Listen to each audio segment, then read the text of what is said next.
बारात से ठीक पहले अमीर सास ने लड़की के गरीब बाप से दहेज मांगा।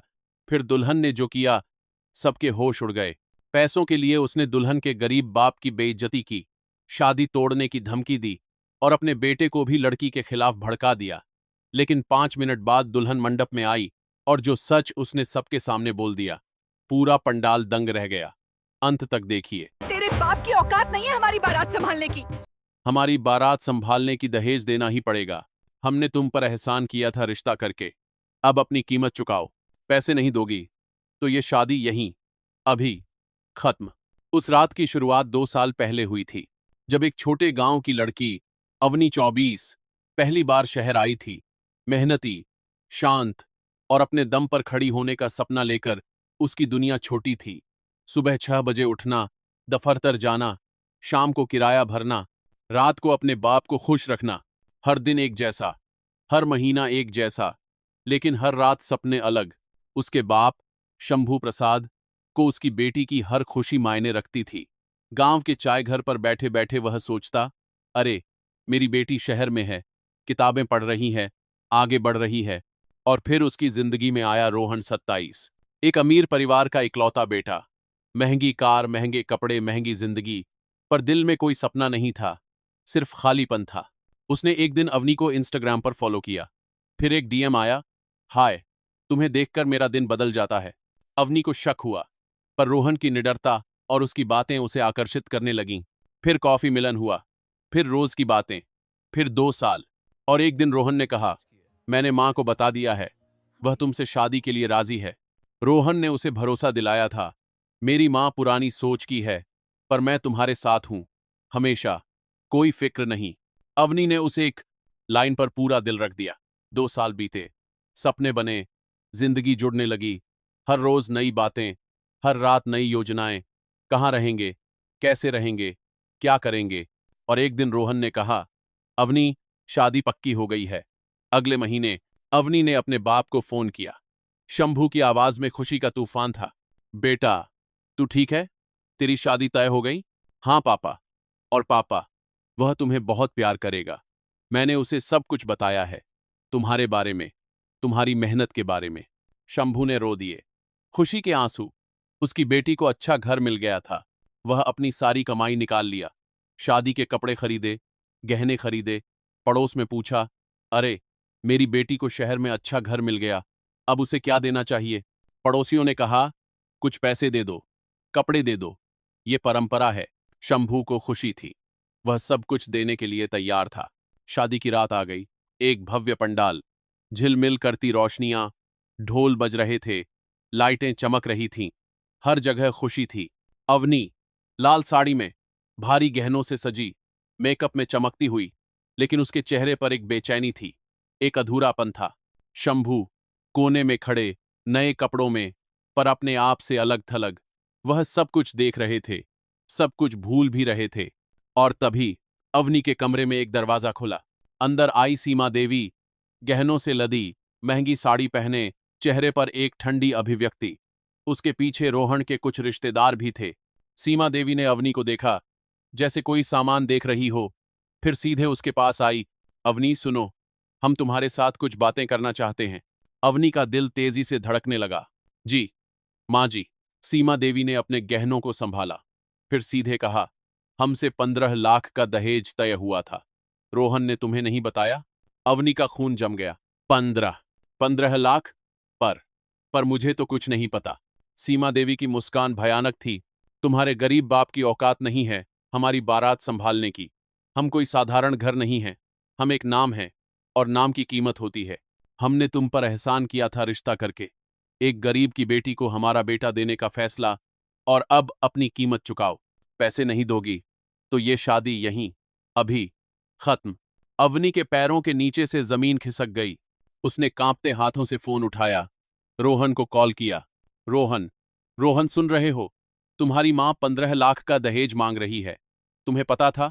दूसरी तरफ से आवाज आई, पर वह रोहन की अपनी आवाज नहीं थी, वह किसी अजनबी की थी। हाँ अवनी, मैं जानता हूं, मां सही है, दहेज तो देना ही पड़ेगा।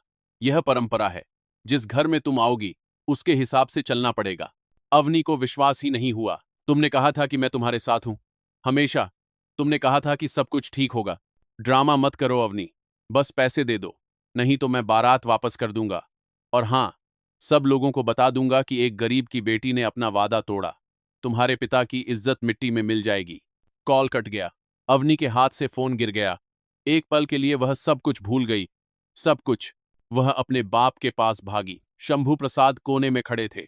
कुछ अधिकारी और रिश्तेदार उन्हें कुछ बताने की कोशिश कर रहे थे, पर वह कुछ सुन नहीं रहे थे। उनकी आंखें सिर्फ अवनी को ढूंढ रही थीं।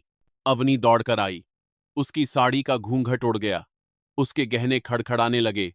पापा, पापा, सुनो, वह 15 लाख मांग रहे हैं दहेज के लिए। शंभू की आंखें आंसुओं से भर आईं, लेकिन ये खुशी के आंसू नहीं थे। ये अपमान के थे। ये टूटे हुए सपने के थे। 15 लाख? अरे, मेरे पास तो 15,000 भी नहीं है बेटा। मैं तो उसकी आवाज रुक गई। उसका चेहरा सफेद हो गया। लेकिन उसी पल अवनी के अंदर कुछ बदल गया। वह अपने बाप को देख रही थी, उसके झुके हुए कंधे को, उसके पसीने से भीगे चेहरे को, उसकी टूटी हुई आवाज को, और उसे समझ आ गया, यह सब उसके पिता की गलती नहीं है। यह उसके रोहन की गलती है। यह सीमा देवी की गलती है। लेकिन सबसे बड़ी गलती तो समाज की है, जो दहेज को परंपरा कहता है। पंडित की आवाज सुनाई दी। कन्या को बुलाया जाए, शादी की रस्म शुरू करते हैं। अवनी उठी, उसकी साड़ी को संभाली, उसके गहनों को संभाला और मंडप की ओर चली गई। लेकिन वह दुल्हन की तरह नहीं चल रही थी। वह एक योद्धा की तरह चल रही थी। हर कदम पर एक निर्णय, हर सांस पर एक साहस। पंडाल में पहुंचकर अवनी ने मंडप के बीच खड़े होने की जगह मंडप के सामने खड़े हो गया, पूरी भीड़ को सामने रखते हुए। रुकिए, ये शादी नहीं होगी। ढोल थम गए, लाइटें स्थिर हो गईं, लोग जमे हुए रह गए। रोहन चिल्लाया, अवनी, तू पागल हो गई है? यहां इतने सारे लोग हैं, तू क्या कर रही है? सीमा देवी भी खड़ी हो गई। हरामी, इस गरीब की बेटी को देखो, शादी में ही नाटक करने लगी। लेकिन अवनी ने किसी को नहीं सुना। वह सीधी रोहन की आंखों में देखती है और अपनी आवाज में पूरी दुनिया को सुनाते हुए कहती है, रोहन, तुमने मेरा प्यार को पैसों से तौला, तुमने मेरे दिल को अहंकार से तोड़ा, और अब तुम सोचते हो कि मैं तुम्हारे घर की इज्जत बनूंगी? नहीं, मैं नहीं करूंगी। फिर वह सीमा देवी की ओर मुड़ती है। और आप, मां जी, आपने दहेज मांगा। यह केवल मेरा नहीं, यह मेरे बाप का भी अपमान है। मेरे बाप ने 24 सालों तक मेहनत की।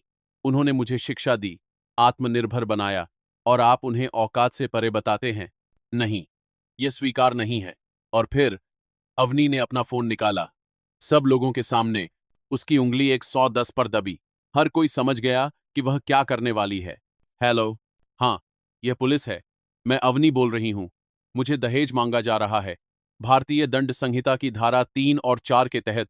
कृपया तुरंत आइए, मैं पता दे दूंगी।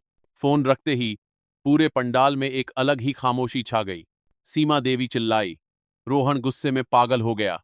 रिश्तेदार भागने लगे, लेकिन कहीं कोई रास्ता नहीं था। 15 मिनट में पुलिस आ गई। पूरे पंडाल में सायरन की आवाज गूंज गई। इंस्पेक्टर आया, उसके साथ 3 कांस्टेबल। किसने दहेज मांगा है? अवनी ने साहस के साथ अपनी उंगली उठाई, सीधे सीमा देवी और रोहन की ओर। ये दोनों, दूल्हे की मां और दूल्हा, दोनों ने 15 लाख का दहेज मांगा है। और जब मैंने मना किया तो शादी तोड़ने की धमकी दी। इंस्पेक्टर गंभीर हो गया। यह एक गंभीर अपराध है। भारतीय दंड संहिता की धारा 3 और 4, दहेज निषेध अधिनियम 1961। हथकड़ियां निकलीं। सीमा देवी की कलाई पर झड़ी गईं, रोहन की कलाई पर झड़ी गईं। मीडिया वहां उमड़ पड़ा। कैमरे चलने लगे, रिपोर्टर सवाल पूछने लगे। पूरा पंडाल एक न्यायालय बन गया। अवनी माइक के सामने खड़ी हुई। उसकी आवाज में कोई भय नहीं था, कोई संदेह नहीं था, सिर्फ एक अटूट निश्चय था। मेरा नाम अवनी है और मैं यहां अपनी कहानी सुनाने आई हूं। मेरे पिता एक चायवाला हैं, एक साधारण आदमी, पर उन्हें मेरे ऊपर गर्व है। उन्होंने मुझे अपना सब कुछ दिया, अपनी कमाई, अपना समय, अपना प्यार। आज मुझसे दहेज मांगा गया, 15 लाख। जैसे मैं किसी की संपत्ति हूं, जैसे मेरी कीमत पैसों में लगाई जा सकती है। पर मैं यहां कहना चाहती हूं, मेरे पिता गरीब हो सकते हैं, पर उन्होंने मुझे कभी बेचा नहीं। उन्होंने मुझे सिर्फ प्यार दिया, सिर्फ शिक्षा दी, सिर्फ सिर्फ शिक्षा दी, सिर्फ इंसानियत सिखाई। और मैं अपनी इंसानियत को किसी दहेज के बदले नहीं बेचूंगी। प्यार में समझौता हो सकता है, पर इज्जत में कभी नहीं। पूरी भीड़ अवाक थी। कुछ महिलाओं की आंखों में आंसू थे। शंभू प्रसाद अपनी बेटी के पास आए। उन्होंने उसे गले लगाया और रो दिए। बेटा, आज तूने मेरी झुकी हुई गर्दन को उठा दिया। अब मुझे कोई शर्मिंदगी नहीं। मैं गर्व से अपना सिर ऊंचा कर सकता हूं, क्योंकि मेरी बेटी साहसी है, मेरी बेटी न्यायी है, मेरी बेटी एक असली शेरनी है। अवनी ने अपने पिता के कंधे पर सिर रख दिया और धीरे से कहा, पापा, मैं आपकी बेटी हूं और आपकी इज्जत ही मेरा असली दहेज है। कोई भी दहेज नहीं, कोई भी पैसा मेरी पहचान से बड़ा नहीं है। दोस्तों, इस कहानी से एक बात बिल्कुल साफ है। शादी, धन, रुतबा, ये सब बाद की बातें हैं। असली ताकत ईमान में होती है, हिम्मत में होती है, इंसानियत में होती है। गरीब होना कोई कमजोरी नहीं है, गरीब होना कोई शर्म की बात नहीं है, लेकिन किसी की गरीबी पर घमंड करना वही असली गिरावट है, वही असली भूखापन है। और याद रखना, कई बार एक गरीब की सच्चाई एक अमीर के पूरे घमंड को जड़ों तक हिला देती है।